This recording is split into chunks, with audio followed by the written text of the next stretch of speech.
I don't know why. Wait, give me 1 second. It is slow. We can see Prabhu. Yeah, are you able to see? Yes, Prabhu. What do you see? Chapter 1 observing the armies. Okay, you're able to see that right now. That's fine.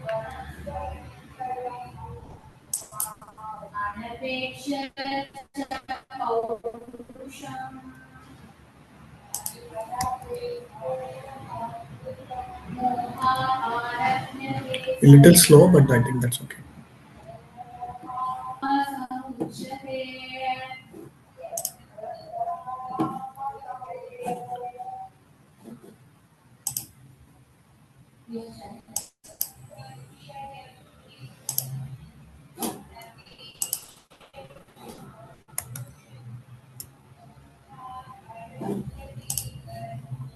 Okay, so first chapter is divided into four major categories. The introduction portion where we saw the Dhritarashtra coming in, Sanjaya dialogue, and then Duryodhana's point, and then the assembled warriors and kings across both the armies, and then blowing of the conch shell, and then the entire battlefield description. Okay, so the introduction portion, battlefield description, and about Arjuna also we can understand, and then finally Arjuna's lamentation. So that is where we see the first chapter, and the most important point is Arjuna's Vishada Yoga. What is that Vishada? What is that lamentation, and how does he got that lamentation through his fully compassionate nature? The first is focusing about compassionate nature. Okay, so that is what we saw, and then we saw the details about what is aparyatam. So how much measurable, immeasurable from both the sides. Krishna as Rishikesha, Duryodhana and his army and kings, the blindness of Dhritarashtra we saw. And then the next things that we are going to focus is now on this set. What is this set? He'll use a word called as Atatayana, very important terminology. And then the detailed understanding of what is meant by Atatayana. And then Arjuna as a Kshatriya, and then the various reasons now here. So first reason he has already mentioned. What is that? Na sukanicha na rajyam. So by killing my own people, I will not get any sukham. I will not get any happiness. I will not get any pleasure also. I will not get trilokyam. Even if I'm getting three world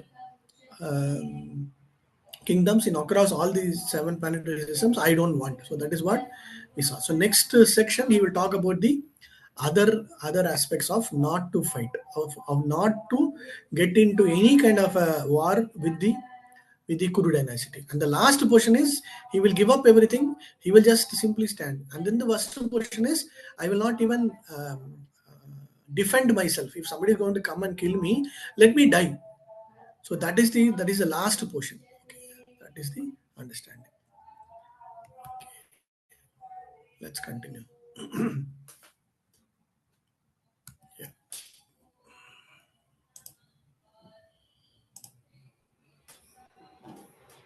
Okay. Prabhu, you want to share or you want me to share? Prabhu, I will share, Prabhu. Hare Krishna. Pandav, Prabhu. Yes, Prabhu. Can you hear me, Prabhu? I will share, Prabhu. Sure. Hare Krishna, Prabhu. Hare Krishna. I think he's busy. Let me share. He told that he'll share, Prabhuji.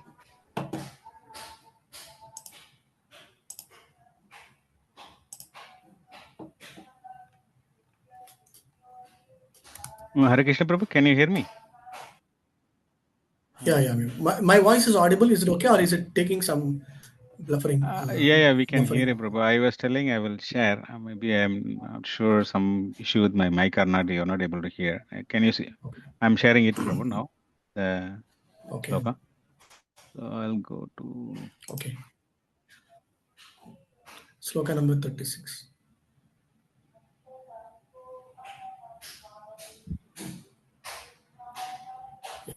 That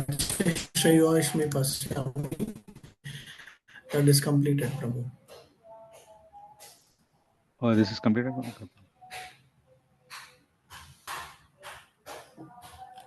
We have completed till 35. Na kim no rajyena govinda kim bhoge jivitenava esha marte ekangshitam no rajyam bhoga sukhani. So what is the sukham? What is the happiness that I will get by killing my own tektva dhana nicha?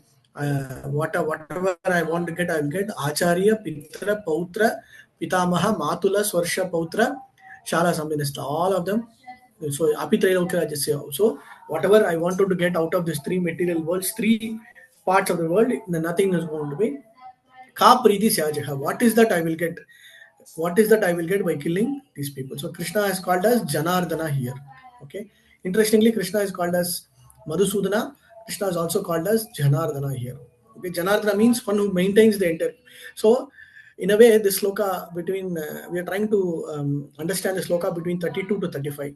So Arjuna is calling Krishna as Janardana, who is the maintainer of every entity, and which means he is also saying he is supposed to maintain everybody, and then even if I'm getting all kind of wealth, all kind of pleasure across the material worlds, I will not be happy, which means he is very clearly, you know, making that point that actually Janardana, the Lord Krishna, is the actual maintainer and I'm just the subordinate. So indirectly he's actually already glorifying Krishna, but here out of his lamentation, out of his fear, out of his compassion, he is saying, oh, I will not fight, I will not fight.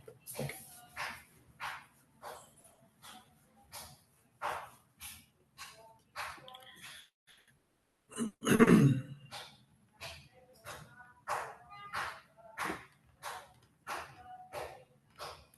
Okay. Yeah, we can go to 36th sloka onwards. We are in the 20, Yeah, who has to read? 36. 36. Who has to read?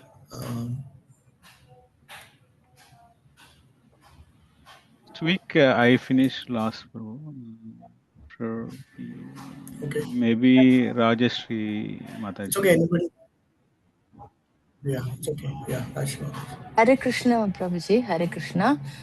1.36.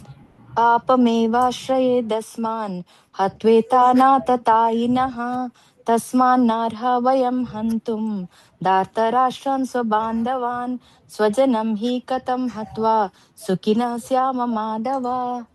Synonyms: Papam, vices, eva, certainly, Ashrayet, must come upon, Asman, us, Hatva, by killing, Etan, all these, Atatainaha, aggressors, Tasmat, therefore, Na, never, Arha, deserving, Vayam, we, Hantum, to kill, Dhartarashran, the sons of Dhritarashtra, Sabandhavan, along with friends, Swajanam, kinsmen, he, certainly, Katam, how, Hatva, by killing, Sukinaha, happy, Syama, will we become, Madhava, O Krishna, husband of goddess of fortune.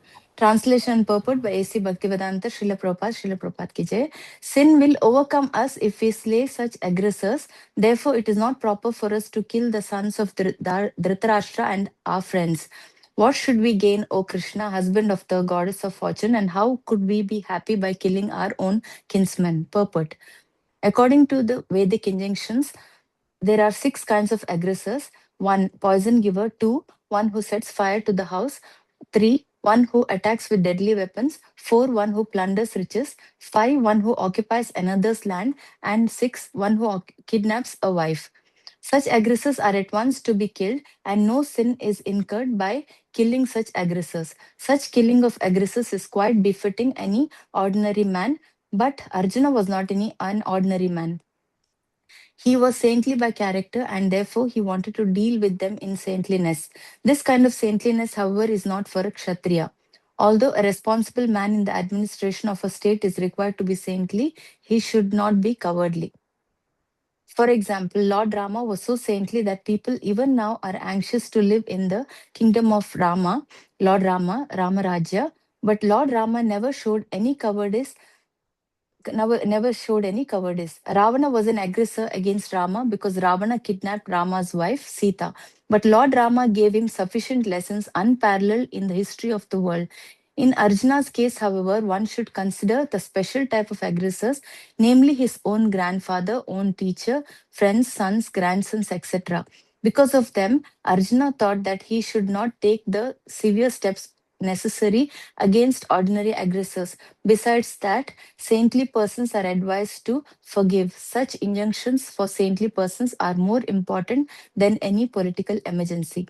Arjuna considered that rather than kill his own kinsmen for political reasons, it would be better to forgive them on grounds of religion and saintly behavior. He did not therefore consider such killing profitable simply for the matter of temporary bodily happiness. After all, kingdoms and pleasures derived therefrom are not permanent. So why should he risk his life and eternal salvation by killing his own kinsmen? Arjuna's addressing of Krishna as Madhava or the husband of goddess of fortune is also significant in this connection.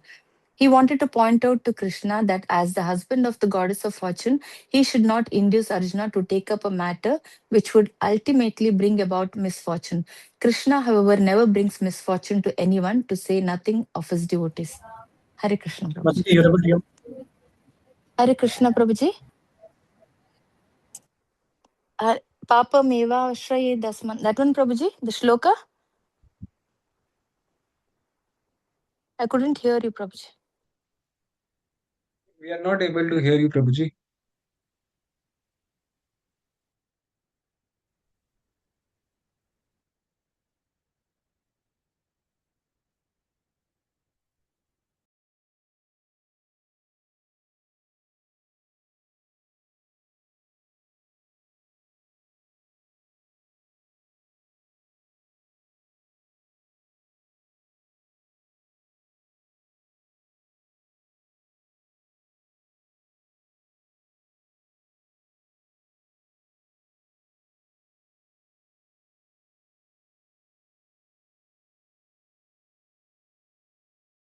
Yeah.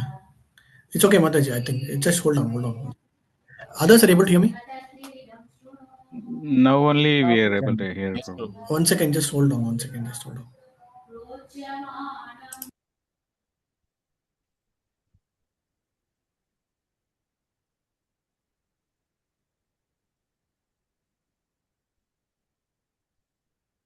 Hare Krishna. Hare Krishna, able to hear me now? Yes, Prabhu. Okay.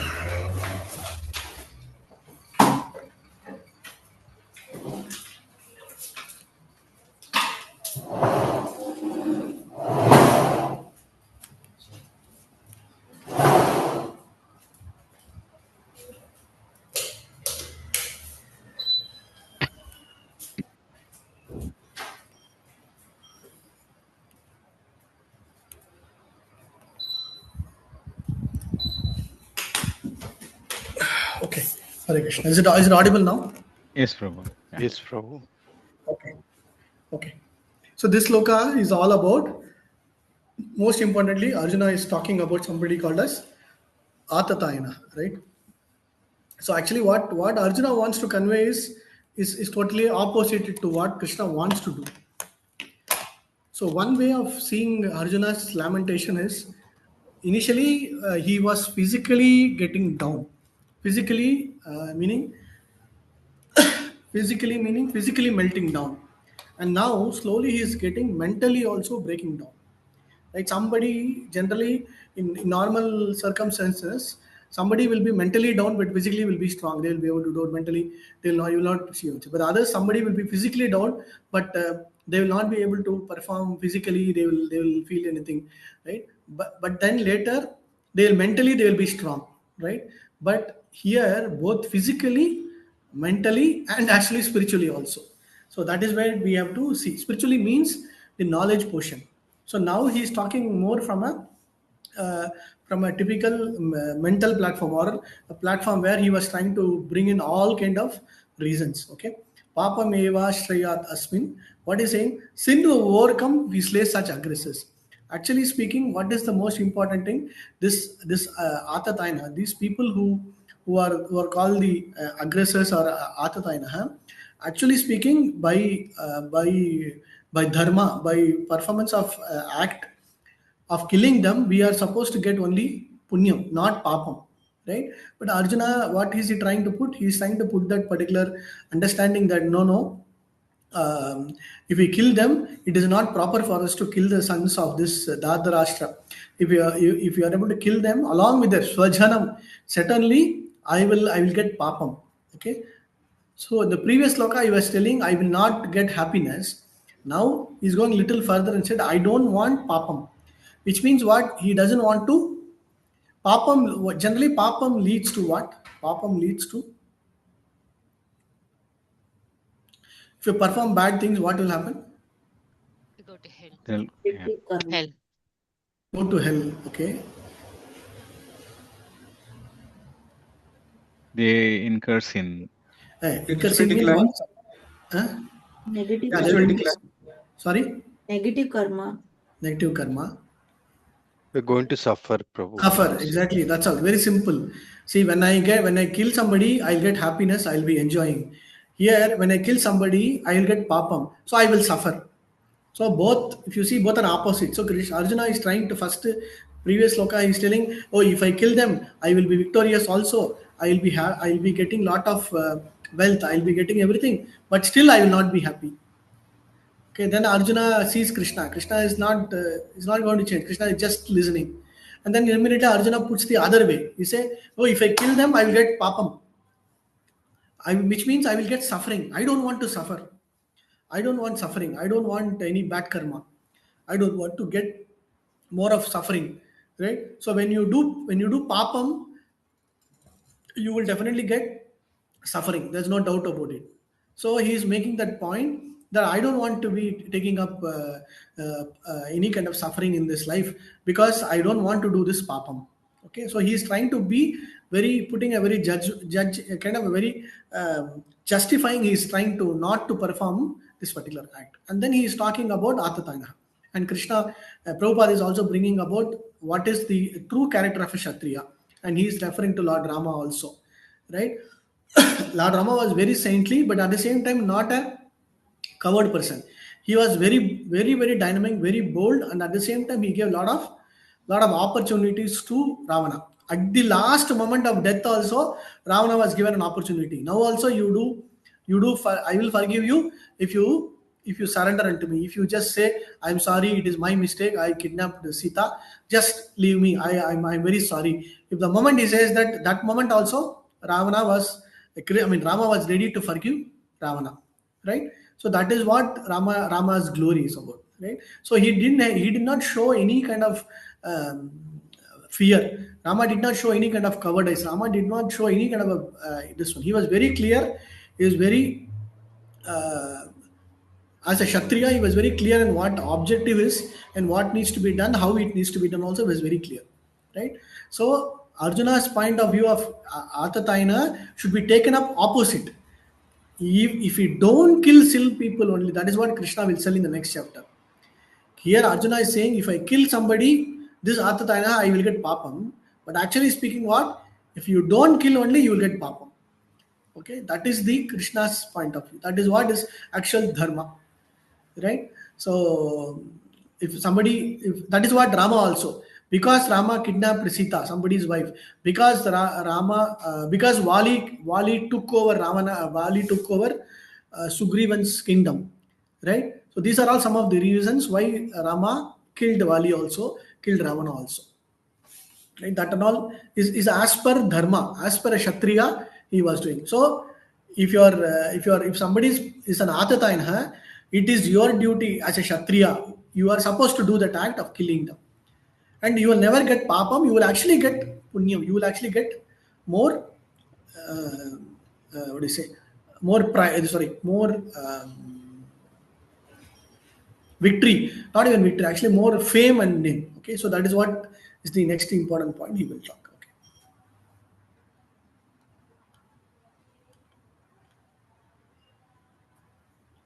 Okay, and the word Madhava is also used here.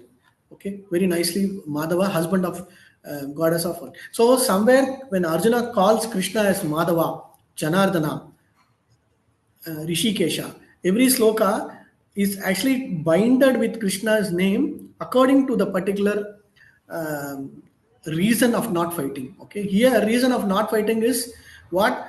I will get papam. Okay, actually Lord Lakshmi Devi, Goddess Lakshmi Devi will give lot of good fortune, nice happiness, sukham, everything, right?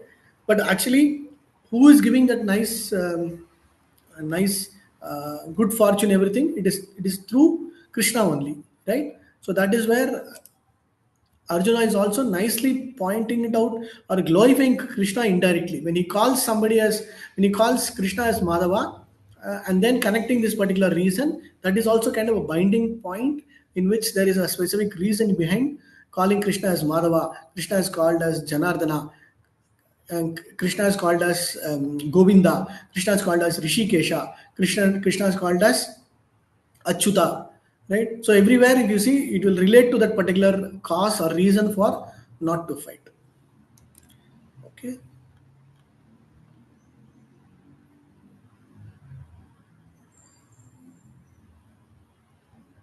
Okay. Okay. Next sloka. So Krishna, however, never brings misfortune to anyone, to say nothing of his devotees. So in actual speaking, Krishna doesn't see any kind of partiality. Krishna is always equivocal.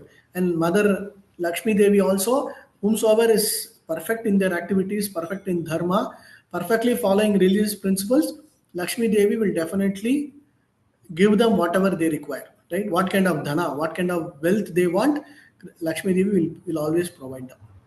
Okay. Okay, next. Hare Krishna Prabhuji. Text 37 to 38. यदेऽपि ते न पश्यन्ति लोभोपहत चेतसः कुलाश्या कृतं दोषं मित्रद्रोहे च पातकं कथं न ज्ञेयम् अस्माभिः पापदस्मान् निवर्तितुं कुलाश्याः कृतं दोषं प्रपाश्यादिभिर्जनार्दन.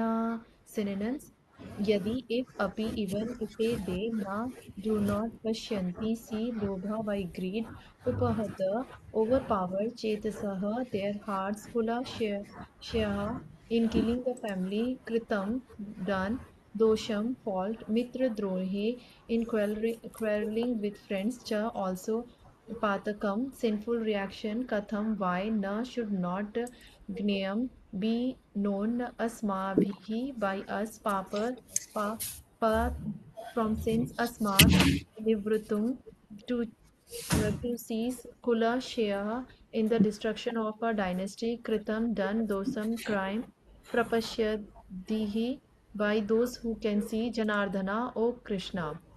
Translation and purport by His Divine Grace, A.C. Bhakti Vedanta Srila Prabhupada Ki Jai. Translation: O Janardana, although these men, their hearts overtaken by greed, see no fault in killing one's family or quarreling with friends, why should we, who can see the crime in destroying a family, engage in these acts of sin? Purport: a Kshatriya is not supposed to refuse to battle or gamble when he is so invited by some rival party. Under such a obligation, Arjuna could not refuse to fight because he had been challenged by the party of Duryodhana. In this connection, Arjuna considered that the other party might be blind to the effect of such a challenge. Arjuna, however, could see the evil consequences and could not accept the challenge. Obligation is actually blinded when the effect is good, but when the effect is otherwise, then no one can be bound. Considering all their pros and cons, Arjuna decided not to fight. Hare Krishna. Thank you, Prabhuji. Hare Krishna. So this is an interesting sloka where Krishna, in one way, making him to understand, he is called as Krishna. Krishna is like Krishna is called as Janardana. Okay, 38 sloka. Krishna is called as Jana. Okay, here how do we understand Lobha Fata Chetasa? Kulakshe Kritam Dosham, Murtra Dohecha Patakam. So he is bringing a very important point by destroying a family. Okay, in the next slate of slokas it will come. By destroying a family, for example, if somebody here, you will see all men are here, right? The father will be there, son will be there, son-in-law will be there, father-in-law will be there. So if I kill if we'll kill all the men in the family, then the entire dynasty will be destroyed. The entire dynasty will be destroyed. But mainly he is saying, the first line is very important. What he say? Yadi api yete na pashyanti loba upapataha. Loba upahata means they are already over, they are already greedy, they are already bad. But still, I don't want to kill them because if I kill them, the entire family will be engaged. And why should I engage in this kind of an activity? By killing these greedy people, I will get only papam. I will get only dosham. I will get only bad karma. So I don't want to do this. Okay. So drohe cha patakam.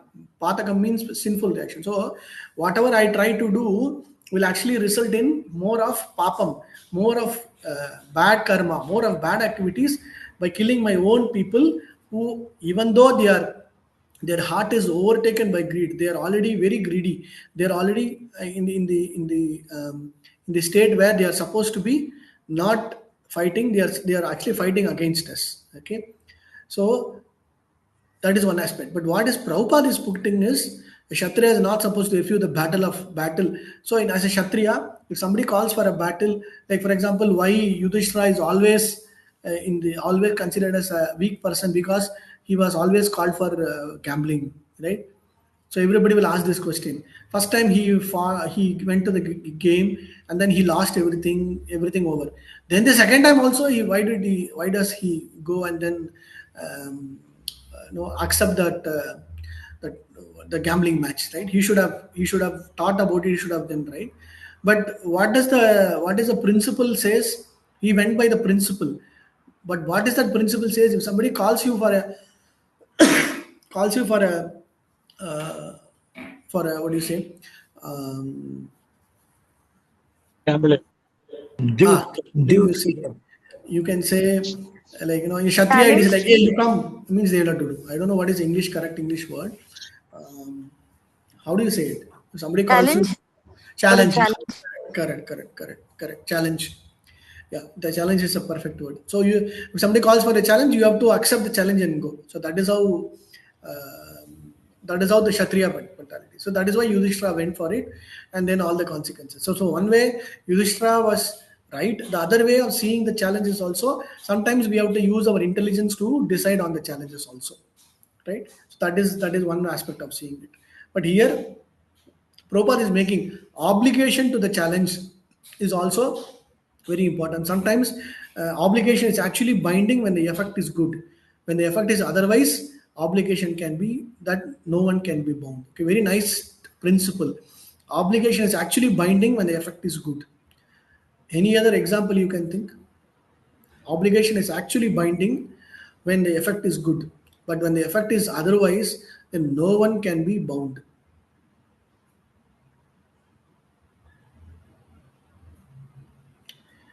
How do you understand this word?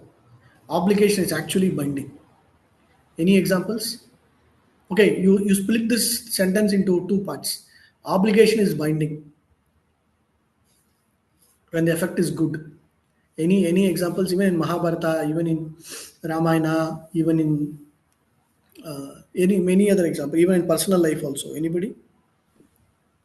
Nice principle. The word obligation is actually binding when the effect is good. But when the effect is otherwise, then no one can be bound.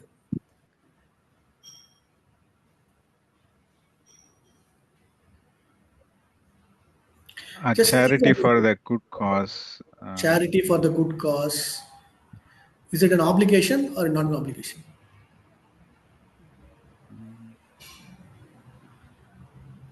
So I want all of you to think about this line very nicely. Obligation is actually binding when the effect is good, but when the effect is otherwise, then no one can be bound. How do we understand? I'm just making you think. Okay, just think about it. This line is very principle line, which will make you a lot of thinking.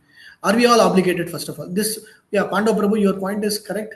Are we all obligated for performance of charity? Yes, Prabhu. No. Yes. No, Prabhu. Gruhasta's main duty is giving charity, Prabhu. So answer is yes or no? Yes, Prabhu. Yes. Okay. So put that obligation of charity in this line and tell me how the effect will be good and effect will be bad. Charity to temple effect will be good. If we give to charity to some philanthropic institute, then maybe we may incur only good karma. That's all. And other than that, nothing else. Yeah, correct. And if you give charity to a wrong person, a wrong location, a wrong this one, you will get bad karma, and that also you have to be ready to take it up. Very nice. Okay. Now in Mahabharata, in Ramayana, there are so many obligationary situations, right? Can you give me some example?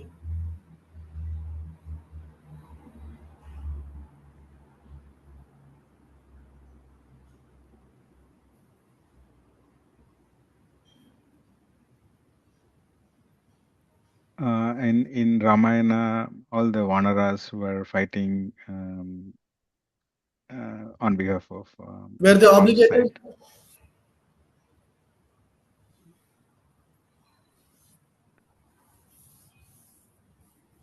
side. Prabhuji, in Ramayana, Now Ramayana series is coming, no? Yeah, you can ask this question also. Whether all the Vanaras were either in any way obligated to Rama. Prabhuji, I think yes, because Sugriva did promise to Rama.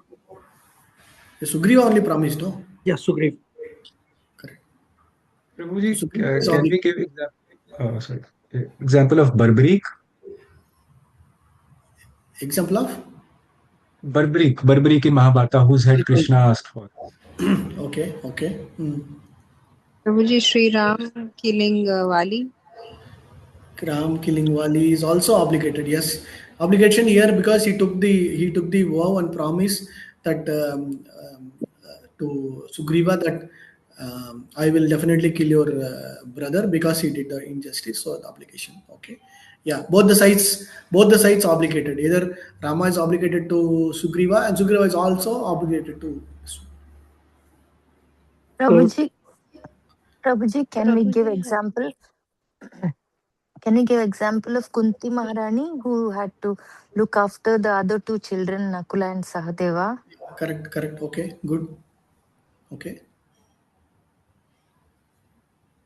Hare Krishna Prabhuji, can we give an example of Bhishma Dev, his Bhishma terrible Dev. vow, like he vowed that Yeah, yeah. he will not marry, and then it was good for his father, but it bring a lot of suffering to the kingdom.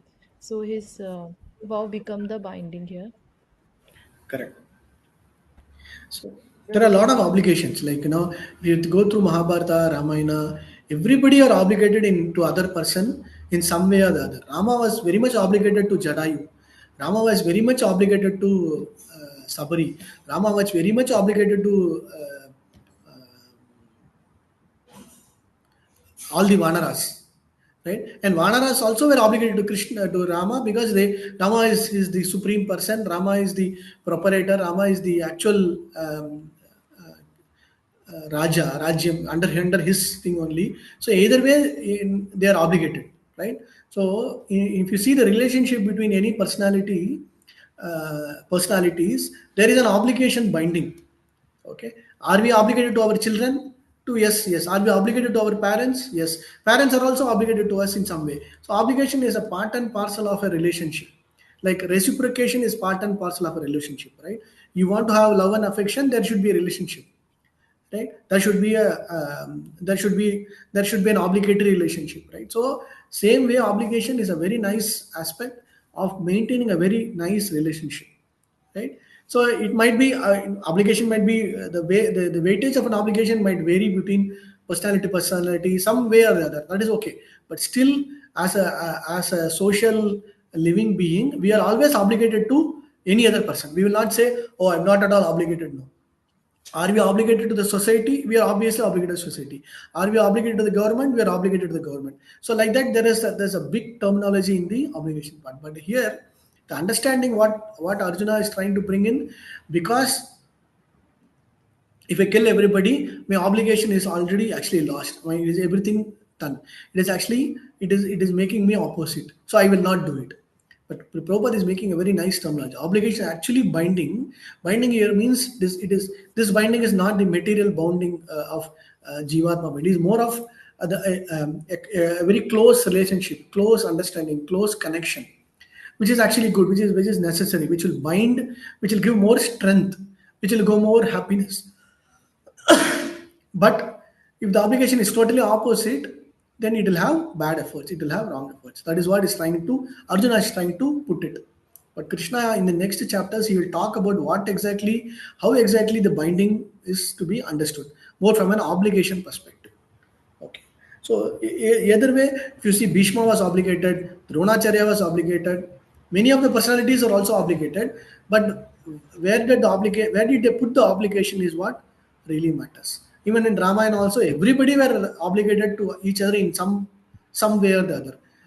Rama was very much obligated to Lakshmana. But whereas Lakshmana was also obligated to Mother Sita and Rama also. So either way, if you see from a relationship perspective, obligations will definitely exist. But how do we put it in the right perspective is very important. Okay, clear? Prabhu, one question, Prabhu. But the effect is otherwise, then no one can bound means. But from the person point of view, they think this good. That only they will support. When they will not unknowingly, it's not good. They will support. For Correct. So them, correct. Best personality is for us to take a debate is Karna. Correct. Karna was saying always what he was saying. I am obligated. I have taken this. I am already obligated. I am obligated to till my eternal life. Right. But actually speaking, his obligation was totally on the friendship, on the good side of his side. But that obligation led to bad efforts. That obligation led to him taking in the other side, right? So that is what is Prabhupada trying to bring. Even that this point of Bhishma also in one sense it is correct only. Even for Dronacharya is correct. Yes, he was obligated, but at the same time he was supposed to be on the right dharma side, but he was on the other side. Accordingly, he was punished. Correct. So that is where we need to see. It might look outwardly, it might like, well, yes, perfect. He is obligated. He is performing his duty. But obligation with the duty in the right dharma way only we have to see. Okay. okay. I guess. Can we say this like when the gambling match was happening? I mean, maybe it was their obligation to play the match because they were challenged as a Kshatriyas, but then to put the wife uh, as a thing, so there was no bound. I mean, they could have said no, we are not going to put the brothers even, and then Draupadi eventually. Correct. So that's what. So logical arguments will overturn when you are binded by certain obligations for which you don't take proper decisions.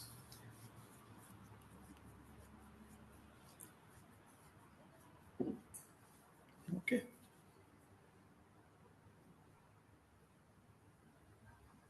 So some of them will utilize our obligations. Okay. So Duryodhana utilized Karna's obligation to the highest extent possible. So in relationships, we have to see how obligations are utilized, obligations are shared. Certain relationships it will be shared, certain relationships will be only utilization. Okay. So that is also we need to be clear. Even among devotees, there will be some mutual exchanges, but mutual exchanges is okay until we have the parasparam, until we have the reciprocal nice thing. But if it is not there, then it means we are not actually related. We are not actually doing any kind of a justice to that particular relationship. That's all. Okay. Okay. Let's quickly going. Yeah. Prabhu, Next. Hare Krishna, Prabhu. Yeah, Prabhu. Prabhu, I have a question. Can I ask? Yes, Prabhu.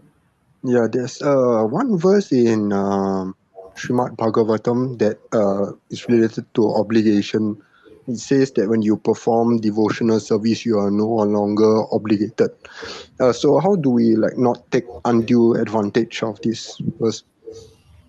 So yeah, even in Bhagavad Gita also in the 3rd chapter, Krishna will talk about if you perform your dharma, if you don't even perform your dharma, but if you are fully surrendered to Krishna, you are not obligated to the devatas, you are not obligated to the mankind, everything, because you are directly bound by Krishna. This one.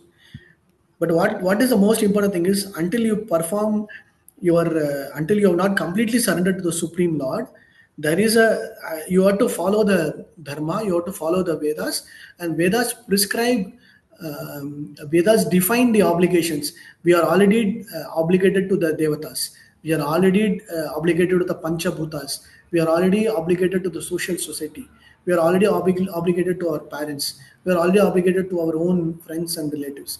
So it is not that we will not say I will not be obligated, I will not perform anything. You are supposed to do, you are supposed to perform. However, when, like for example, this always this Prabhupada will give an example of taking up, leaving up everything and surrendering into Krishna and joining the temple as full-time devotees, right? So he will say, if somebody joins a temple as full-time devotees and serving Krishna directly, they are not obligated. Which means what? They are going beyond the material dharma way of following the religious principles in connection with Krishna. They are directly connected with the Supreme Lord, and all these obligations are automatically fulfilled. Okay, that is what the understanding is.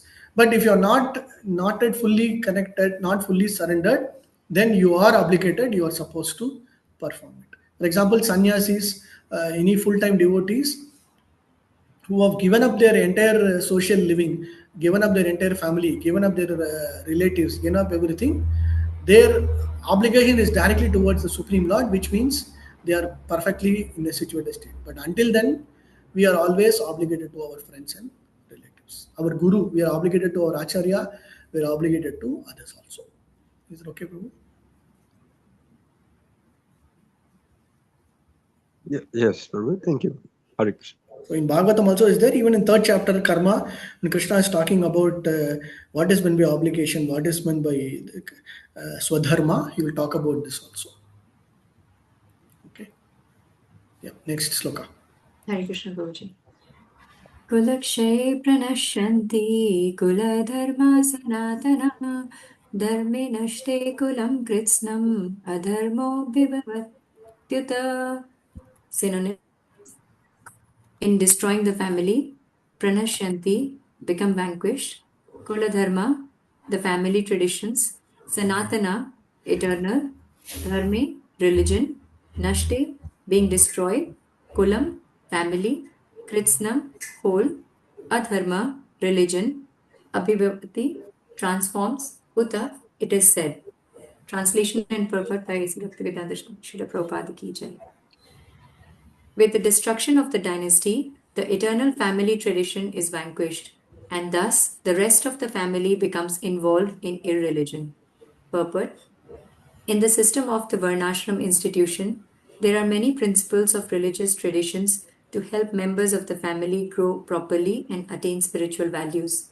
The elder members are responsible for such purifying processes in the family, beginning from birth to death. But on the death of the elder members, such family traditions of purification may stop, and the remaining younger family members may develop irreligious habits and thereby lose their chance for spiritual salvation. Therefore, for no purpose should the elder members of the family be slain. Hare Krishna. Thank you. So this is also very important, nice point. So next 3-4 slokas, Arjuna is continuing to give all kind of so-called valid reasons. And all these valid reasons from a dharma perspective, from a religious principles perspective, and from this material world perspective, it will look like 100% perfect. Okay. So this line is also, this sloka is also very perfect. He'll say Kulakshaya Pranashyanti Kuladharma Sanatanaha. So the word Sanatanaha is also very important. Kuladharma is important. So Kuladharma is the Sanatana, which is very eternal, which is important. Okay. As per the Varna Ashrama system given by Krishna himself. What will happen if the elderly people, Dharme Nashte Kulam Krishnam. So if the elderly people are dead, nobody will know what is right and wrong. Nobody will know what activities to perform. Adharmo bhi abhivat. So adharmam will come. Most importantly, when elders, Prabhupada is giving a very important line here. Okay. So what is that the elders give us? There's very important line here. Can somebody try to pick it out? What is that the elders give us? Purification. Purification. Purification. Okay. Purification. Okay. Family tradition. Okay. Social Purification. Then sorry. values. Family traditions. Family traditions. Okay. Protection values. Protection values. Okay. Spiritual value. No? Spiritual value. There in the paragraph, it's a only 4-line paragraph, 5-line paragraph. But the purpose of, I'll give you the clue. The purpose of elders teaching the family tradition, giving the protection, giving the Spiritual purification. salvation. Spiritual salvation. Okay, so that is the purpose. So why do elders give us this all these things? Why do elders teach us? What is the purpose? The purpose We is carry forward. Spiritual value. Okay. we will get this. No, one is we'll get the spiritual value, but main important is when the purpose of teaching is for us to take it up, for us to follow, and then liberate from this material world. Mukti, moving out of this material world. That is the purpose. So Prabhupada is indirectly bringing a very nice important point. If you don't follow religion, if you don't follow habit, if you don't follow culture, if you don't follow principles of religion, if you don't follow elders, you will not get salvation. You will never get liberation. You will lose the opportunity to get spiritual salvation. You will never get the opportunity to surrender to Supreme Lord. You will never get moving out of this material world. So when family people, when elders say something, it is not for the performance of an act, but the benefit of that act is for what purpose? Is to move out of this material world. It is purification, it gives protection, all those things are okay. But the real purpose is what? Is for us to get liberation from this material world. Okay?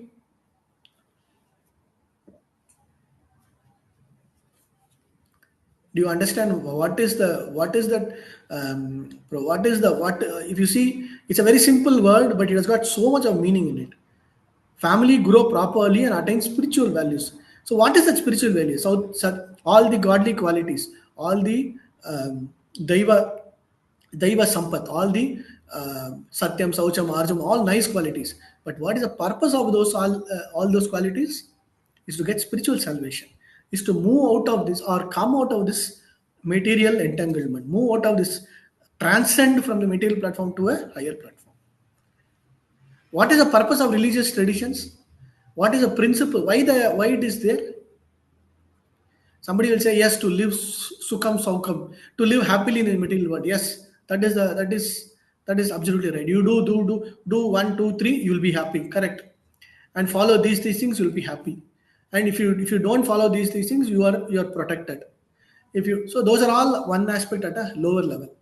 But beyond that is the most important thing. Follow them strictly. Definitely, you will be moving out of this material platform. You will get spiritual salvation. Okay, purification will come, so tradition will come, all those things. The goal of that, all these activities, irrespective of whatever activity, every family have their own tradition, every religion will have their own tradition, every region will have their tradition, every society will have their own dharma, everything. But ultimate goal, ultimate end point is what? Moving out of this material world. Ultimate goal is coming out of this material platform. So one line, somebody, if they don't understand the real essence of Prabhupada's purport, if you read through it at a skimming level, you will just assume, okay, this is Kulakshaya Pranashinti Kula Dharma Bhavade, Kulashtekandra, okay, that's all. So that is what, no? But actually, if you see Prabhupada bringing that a very important point, how do we get that spiritual salvation? Is through devotion service only, right? So it should end up culminating at that point of devotion service to the Supreme Lord. So that is where the end point is important. Okay. Next sloka, quickly. Clear? Any doubts?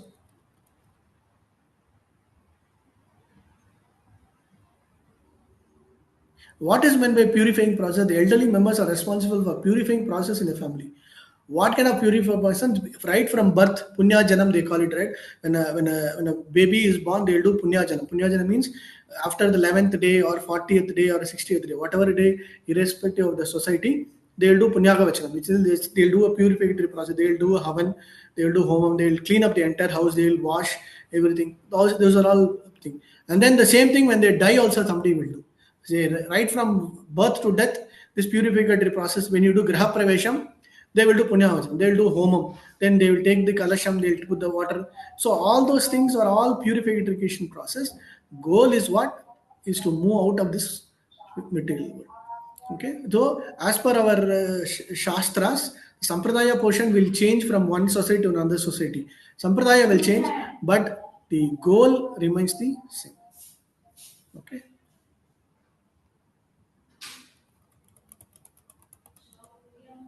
Okay, quick, next slide, 40th sloka. Who's supposed to read?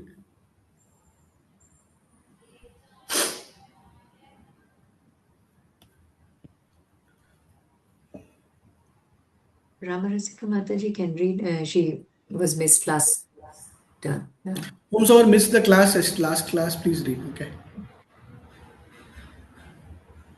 I will read in a while, Mataji. You Okay. can go ahead. Next round, I will read. Yeah. Then it will be Sachisut Prabhu, I think. Sachisuta Prabhu. I'm in Amadi, Prabhu. I'm not in. Sorry. Read. Hare Krishna Prabhuji, Suresh Prabhu can read. Okay, anybody. Adharma vivavat Krishna Padusyanti kulastriya Tridishu duschashu varseniya Jayate varna sankara. Adharma, irreligion, abhibhava, having become predominant, Krishna, O Krishna, pradyusanti, become polluted, kulastriya, family, ladies, strisu, by the womanhood, dustasu, being so polluted, Vasneya, O descendant of Varsni, Jayate, comes into being, Varana Sankarana, unwanted progeny. When irreligion is prominent in the family, O Krishna, the woman of the family become polluted, and from the degradation of womanhood, O descendant of Vrishni, comes unwanted progeny. Purport by A.C. Bhaktivedanta Swami Sri Srila Prabhupada ki jai. Good population in human society is the basic principle for peace, prosperity, and spiritual progress in life. The Varnashrama religion's principles were so designed that the good population would prevail in society for the general spiritual progress of state and community. Such pollution depends on the chastity and faithfulness of its womanhood. As children are very prone to be misled, women are similarly very prone to degradation. Therefore, both children and women require protection by the elder members of the family. By being engaged in various religious practices, women will not be misled into the adultery. According to Chanakya Pandita, women are generally not very intelligent and therefore not trustworthy. So the different family traditions of religious activity should always engage them, and thus their chastity and devotion will give birth to good population eligible for participating in the Varnasrama system. On the failure of such Varnasra dharma, naturally the woman becomes free to act and mix with men, and thus adultery is indulged in at the risk of unwanted population. Irresponsible men also provoke adultery in society, and thus unwanted children flood the human race at the risk of war and pestilence. Hare Krishna. Okay, nice sloka. So this is again continuation from the previous sloka. So when elderly people die, then the irreligion will come up, because people will not know what is right and wrong, and then they will start not following properly, and then it will get into lot of other activities. The entire Varnachrama institution, whether it's a Kshatriya, Brahmana, Vaishya, Shudra, or brahmacharyam, or a grihastha, everything will be collapsed, and then they'll get into all kinds of irreligious activities. Okay, So that is what he's establishing in 39th sloka. And 40, 41, 42, or 39, 40, 41, 42, all slokas together, if you see, he starts from killing of the people to ending up in the worst society. Okay. So the reason that he is trying to give, as I mentioned earlier, is absolutely perfect, absolutely correct from a material plane perspective. So this sloka is also very important. The Strisu Dushtashu Varshneya. So what will happen when adharma takes, all the people will try to misuse and then try to ponder over the women. So when men are killed, women will be left out unprotected, and then they will be misused or they will be polluted through this one. And because of the pollution, what will happen? Varshaya Jhayatu Varna Shankaraha. Okay, so Varna Shankaraha here means unwanted progeny. The word Shankaraha in the next sloka will be used with a different purpose, different annotation, different connotation, different context. But here it is more specifically Varna Shankaraha, because the entire thing will become polluted. Okay, so that is the important. So good Prabhupada starts it. Prabhupada, if you see the purport, Prabhupada starts with a very nice thing. Good population in human society, the basic principle for peace and prosperity and spiritual life also.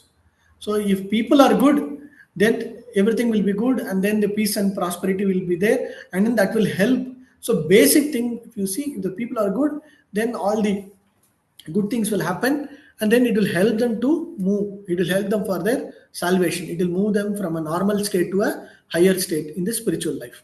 Okay, so that is the fundamental principle. So that's a principle. So good population is required. However, then he goes to the next thing.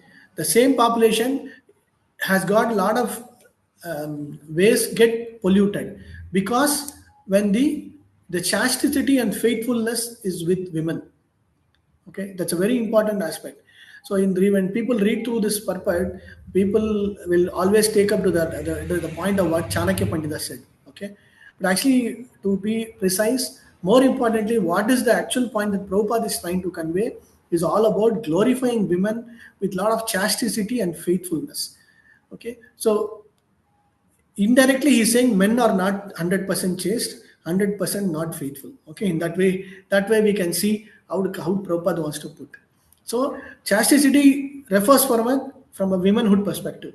So what is he saying? They might be vulnerable. Okay, the word vulnerability is very important, because they will not know, they will be not be able to take the right way of whom to believe and whom not to believe. That is called as less intelligence here. Okay, don't if somebody reading to the purport, if somebody is going to ask, oh, Prabhupada is telling women are very less intelligent and not no. What is the main pointing is, one is they are vulnerable. Second, they believe a lot of nice things, and they will not be able to see who is the right person, who is the wrong person, who is cunning, who is cheating, and who is not cunning. So there are 99% of chances they might be polluted, because they might get exploited by the so-called men in the society, and that men in the society is called as irresponsible men.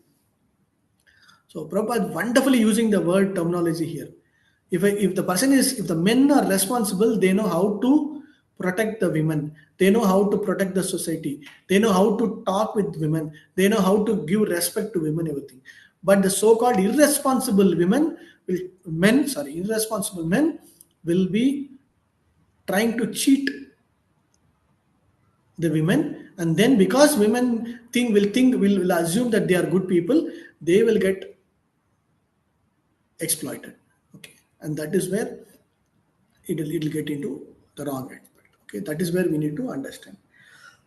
and that is where, if they get into irreligious activities, and then unwanted children will come, and because of unwanted children, they will not know what is right and wrong, and because they don't know right and wrong, then the next generations slowly will come, and then they will not know what is actual religion, what is tradition, what is culture, and then it will get into a chaos.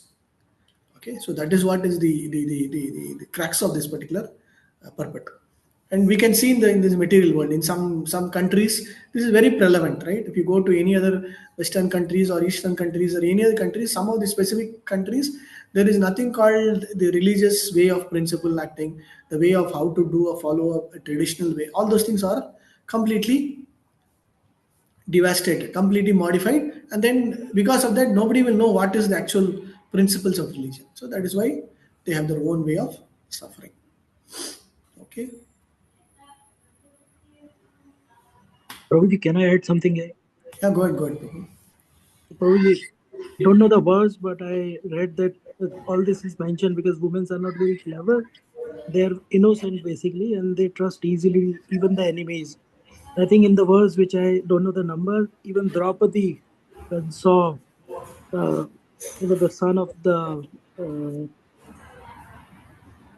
sorry, what is that? Dronacharya. So Arjuna and everybody caught them and roped him around, and then Draupadi said, "Set him free. It doesn't look good to, bound the son of the teacher, basically." So even he had pity on the enemy. So again, more prone to be cheated. Is that right, Prabhu? I No, don't no. remember Actually, the she word. was right only. See, she was no, no. It's a different context. Prabhu. She was Okay. absolutely right. She was absolutely right in the decision. And in fact, Okay. she actually showed more compassion and Compassion. pity to that particular in that incident, and Okay.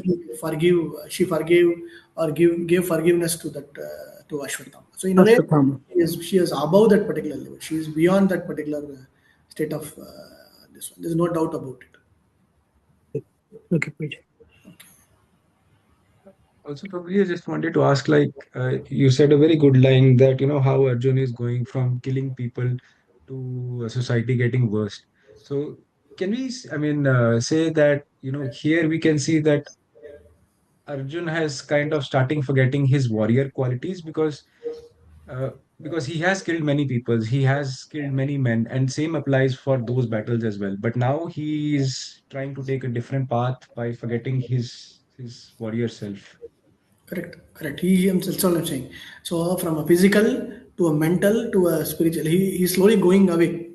So he's losing all his the so-called strength, the so-called thing, and then he's completely going down. Okay, going down here in the sense he is melting down to the lowest level by which he'll be able to get that knowledge. Okay, so that is where, and all his reasons here, if you see from a, as I mentioned earlier, from a dharmic principle, it looked like so correct, right? But Krishna will come and will answer all these questions, all these reasons as incorrect in the next coming chapters. Okay, so that is where we can see, yeah, the point whatever you mentioned is absolutely correct.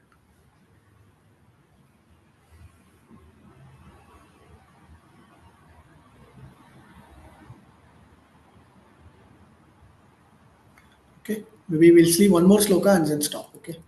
Can I say? Yeah, go ahead. Can I read? Next. Sure. Can I read? Yeah, go ahead, Mataji. Go ahead.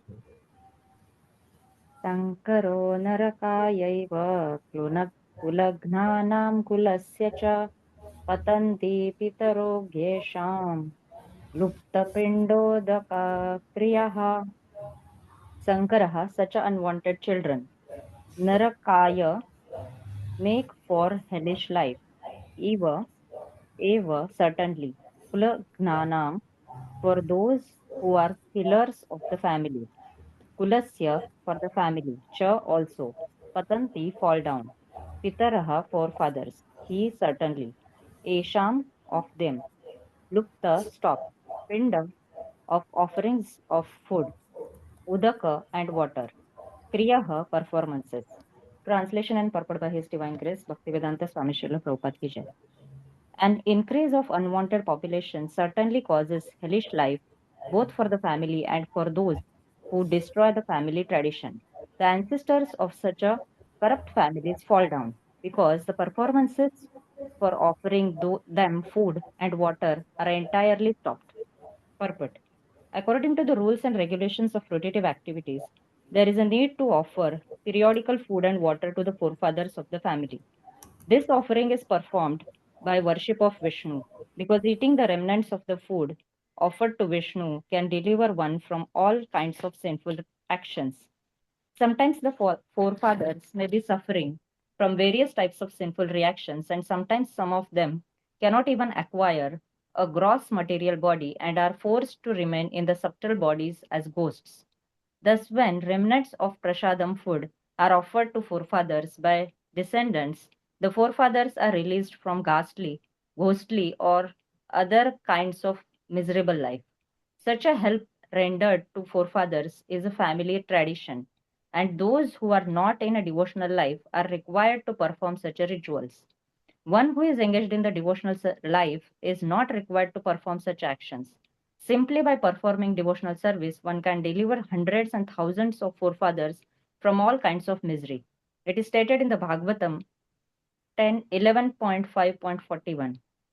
देवर्षि भूताप्त नृणां पित्राणां न किङ्करो नायमन्री च राजन् सर्वात्मना यः शरण्यं गतो मुकुन्दं परिहृत्य कर्तम्. Anyone who has taken shelter of the lotus feet of Mukunda, the giver of liberation, giving up all kinds of obligation, and has taken to the path in all seriousness, owes neither duties nor obligations to the demigods, sages, general living entities, family members, humankind, or forefathers. Such obligations are automatically fulfilled by performance of devotional service to the Supreme Personality of Godhead. Thank you. Thank you, Mataji. Now, Tanvir Prabhu was asking, and Krishna is answering, Prabhupada is answering this obligation also. We saw about obligation, right? So, when we perform devotion service, all obligations are automatically fulfilled. So, obligations, we have obligations to the forefathers also. We have obligations to Devarishi. Now, this sloka will clearly mention, this is the sloka I think Prabhu was mentioning.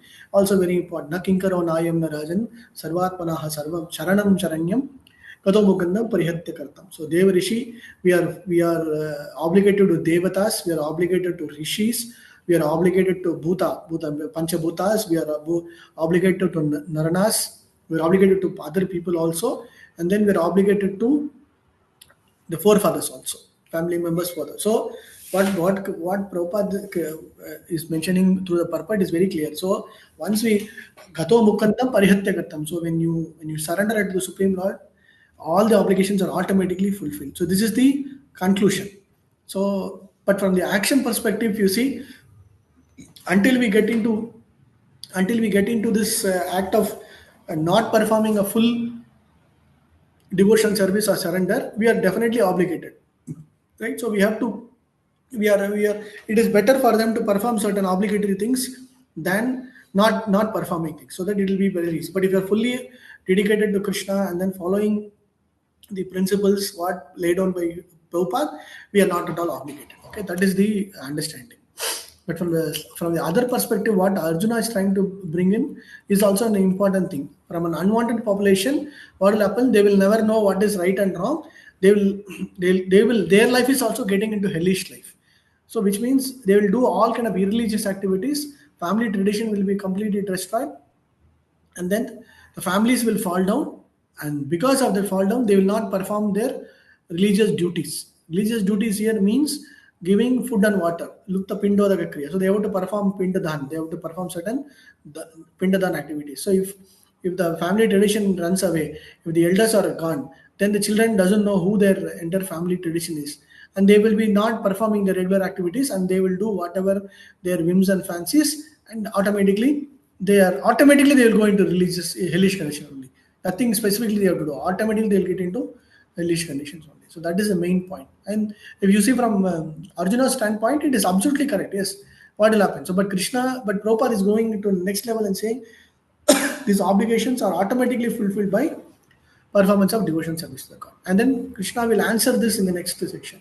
What is it? He'll say, you are supposed to come out, or you are supposed to grow from this material platform to a spiritual platform, and then see how all these obligations are fulfilled through spiritual action. The same action from a material perspective is karma. Same action when you go to a spiritual perspective, it is called as akarma, right? So when you start performing akarma, then everything else will be fully taken care. Okay, that is what Krishna will talk about in the next sections in 3rd chapter and 5th chapter, very detailedly about how to perform an action which will bind us, how to perform an action which will not bind us.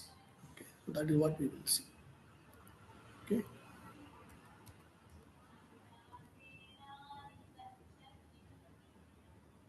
So Prabhupada is making like, so if anybody is asking, should I do or should I not do, right? So Prabhupada is making that line.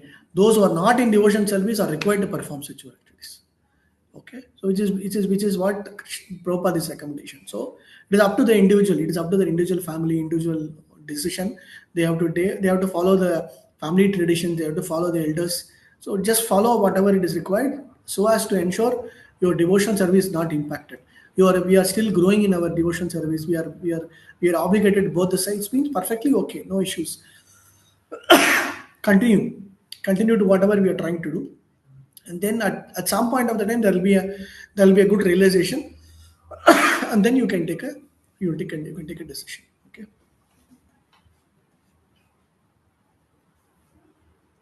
Performance of Pintadan, the same equivalent we can do. We can do Vaishnava Bhojan, we can give Bhakti Chibushan, we can do Prashadam service to all the Vaishnavas. That is much more here in Nectar of Devotion. It will come when you offer Prashadam to Vaishnavas who are fully dedicated in the pracharam, in the preaching of the Supreme Lord Vishnu. It is actually you are directly offering Prashadam, or you are directly offering Bhoga to the Supreme Lord. That is what it is mentioned in the Shastras also. So to come to that level, we need to undergo all these processes and then take up that particular thing. Okay. And this lines, I think most of you learn. Sometimes some of them cannot acquire a gross material body and are forced to remain as subtle ghosts. So this is one of the ways where that the forefathers who are not yet liberated from the ghost state, they will be get an opportunity to get liberated. Okay, if you go to Gaya, you will see Gaya Sura, you will see Vishnu Padam, right? If you go and do a Pindhan there, and then there are opportunities where they will, whomsoever in the lineage, whomsoever are not yet got liberated from that particular ghostly state, then they will be liberated. Either they will be gone back to whichever loka, or they will be again born, whatever be it, but it will release them from that particular ghostly state.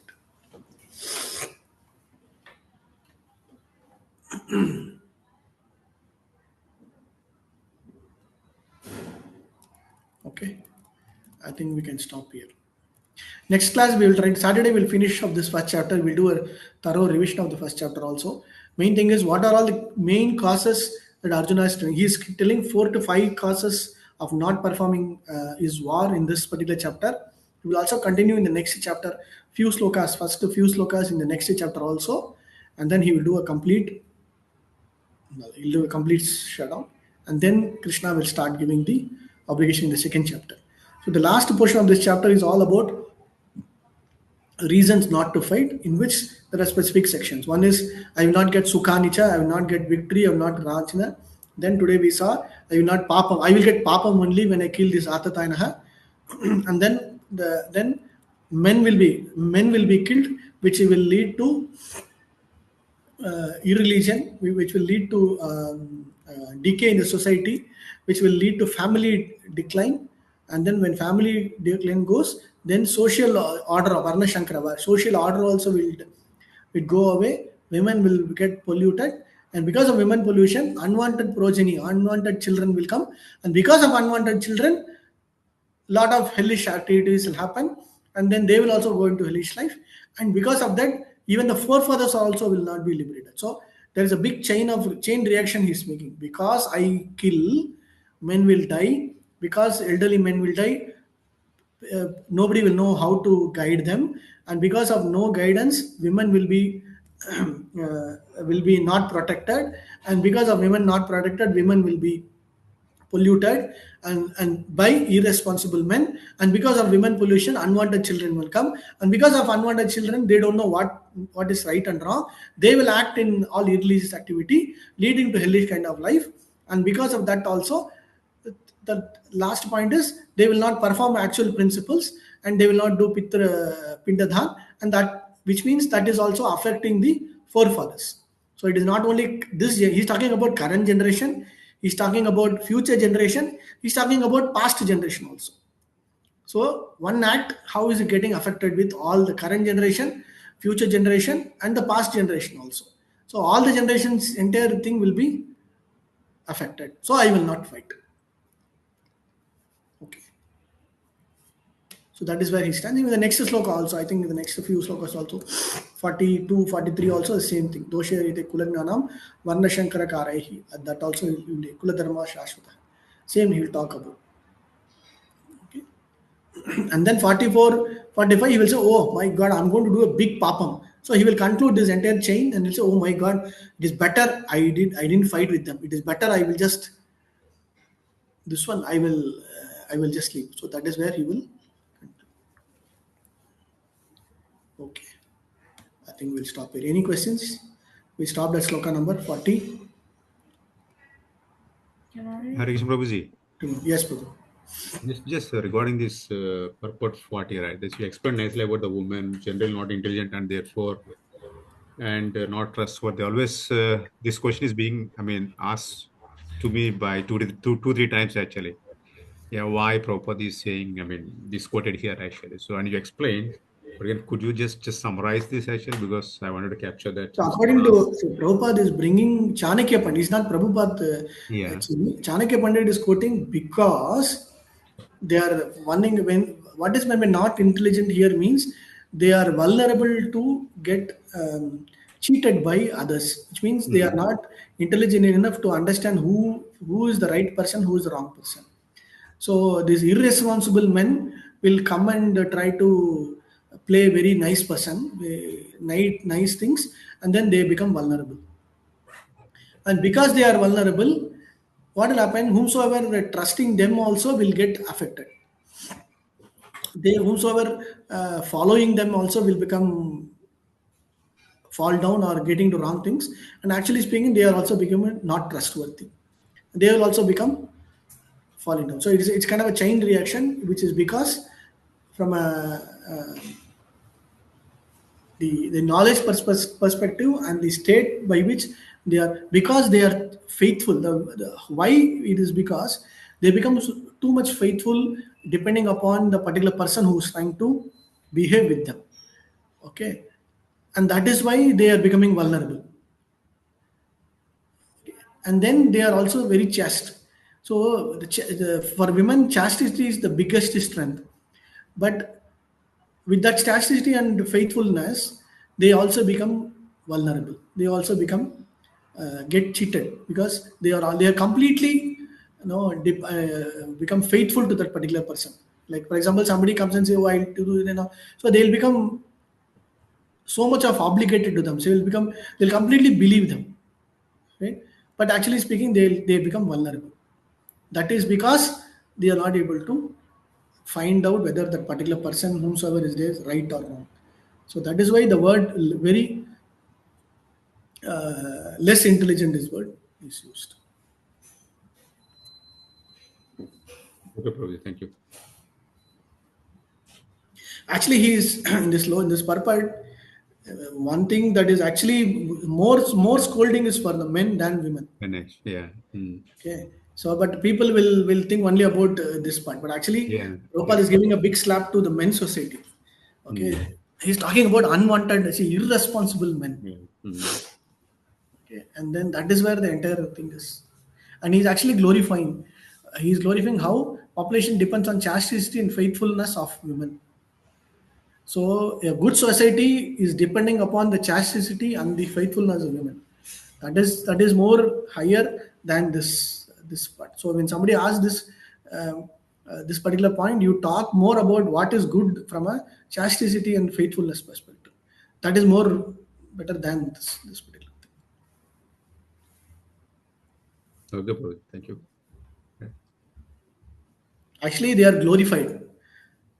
A question, Prabhuji. Hmm. Are they only talking about non-devotee women or devotee women also? Like Everybody. everybody. Everybody. Okay. Thank you, Prabhuji. In general, it is. Okay, Prabhuji. Thank you. Hare Krishna, Prabhu. Yes, Prabhu. Krishna, I just wanted to share something that like. It said that the spiritual world is a material world is a reflection of the spiritual world. So in a sense, in the spiritual world, like the female form is more higher, you can say. So that's one way of looking, I guess. That is also another way. So what do you want to say? Everybody are actually females.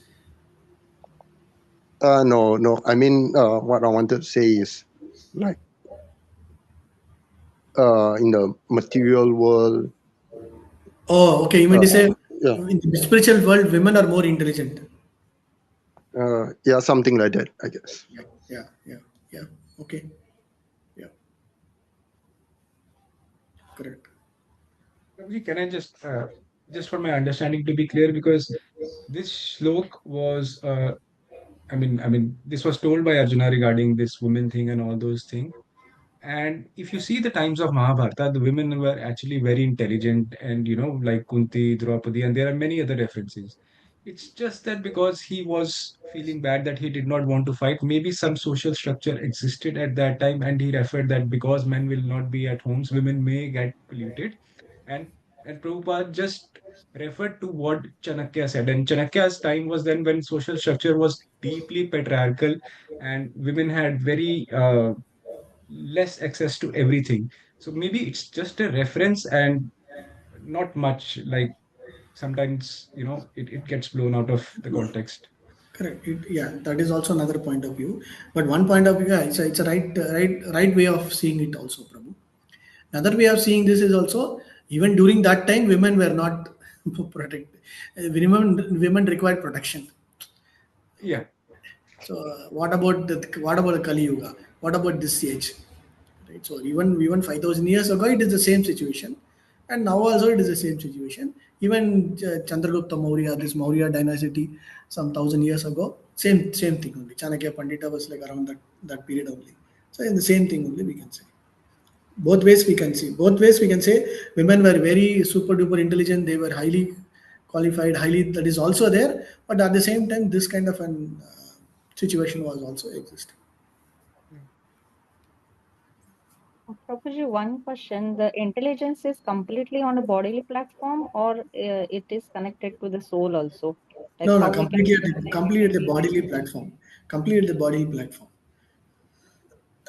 Here at the bodily platform, because they are at the material platform where they don't see a particular person is the correct person who will protect me or he is going to cheat me, that they are not able to get it. So that is why they become vulnerable and then they get cheated.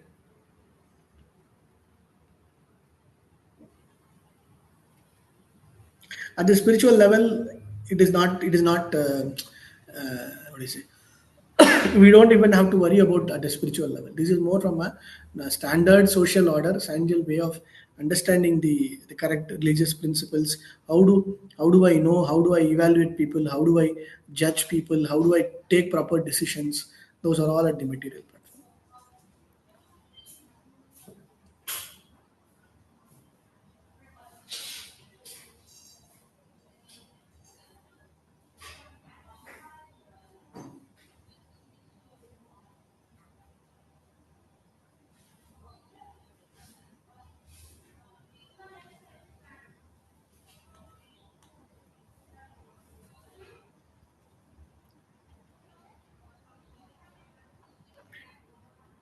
One example we can give about this in connection with Ramayana, you know, mantra, right?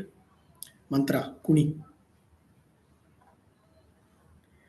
She was very trustworthy. She was with Kaikeyi for a long time. Everything okay, But some point of the time she had a little um, not a grievance, some kind of a jealous with Rama, and because of that, she plotted. She put the evil thoughts into Kaikeyi exactly at the right point of the time, and she spoiled the mind or the heart of Kaikeyi exactly at the correct point. She was waiting for that moment, and then she spoiled Kaikeyi's mind. Until then, she was the absolute trustworthy person because she came all the way during the marriage itself. Kaikeyi was brought, and then she was Mandara was doing everything, but just because of a little bit of pride, and not pride, it's more of jealous and more of ego, she got into a wrong act. Wrong act here means what? Wrong act of spoiling the heart of Kaikeyi.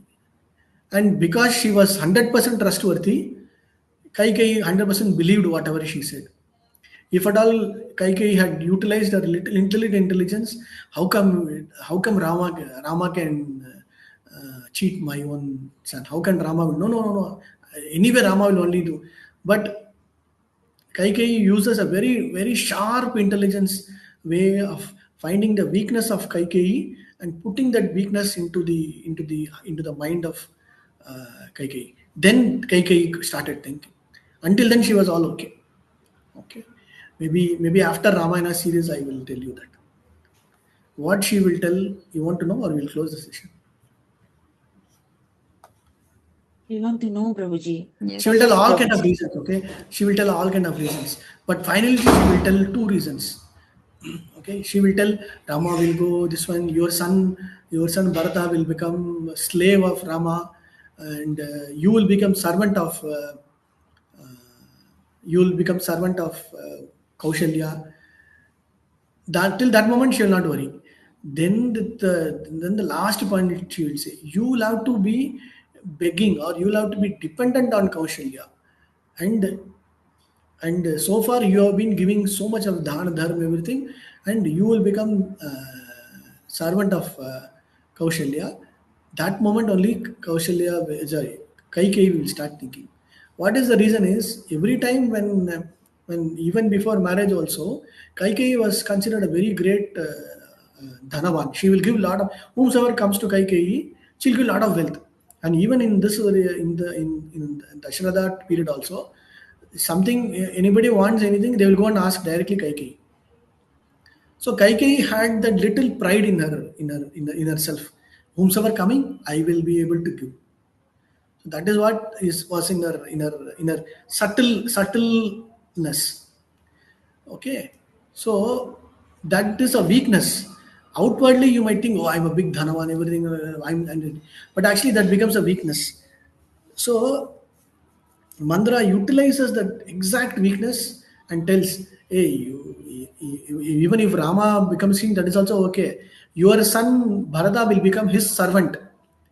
That is all. That is much more best, and you will become the servant of Kausalya, and you have to beg whatever dhanadhan you are doing. You will not be able to perform, and you will be dependent on somebody else." That particular thing hurt Kaikeyi. Oh, maybe it will become like that. Then if somebody comes and asks me, will I be able to obligate to them? Oh, what will happen to my this one? Oh, my son also will become servant. Then slowly her mind will start. But before the sloka, before the conversation, very beautifully, even in Valmiki Ramayana, in Kamba Ramayana, in Tulsi Ramayana also, when Kaikeyi hears about this, she will glorify mantra. She will give her own necklace. She will tell, you have done the best news in my life. This all those things she will say. But then when she talks about ill things and all, first thing Kaikai will say, you stop. Okay, you stop. Whatever you are saying is not good for yourself. Whatever you are saying is not good for myself, and not good for my son also, and not good for the entire society. You stop this kind of blabbering. That's what she will say. But still Kaikai will be, her mind will be. So that is why we might think certain things are very confident, strong, okay, but actually that will turn into our own weakness if somebody utilizes that in a different perspective. That is why very intelligently Mandra will touch a very subtle point of her good behavior. Kaikeyi was glorified. Kaikeyi was taking care of Rama more than Kaushalya. That is what Ramayana will say. Right? She was very fond of Rama. Rama also is very fond of Kaikeyi, no doubt about it. But that became the weakness. That became this one also. Okay. So I'll just touch up. We'll stop here. Okay. Jai Srila Prabhupada ki jai, Anandakoti Vaishnava ki jai, all goes to Srila Prabhupada. Jai. Hare Krishna, Prabhupada. Hare Krishna. Hare Hare Krishna, Prabhuji. Thank you. Thank you so Hare much. Krishna. Hare Krishna, Prabhuji. We'll continue on Saturday morning Okay, Prabhuji. 8:30, no? 8:30, I think. 8:30. Saturday morning 8:30. Hare Krishna. Hare Krishna. Recording. Oh.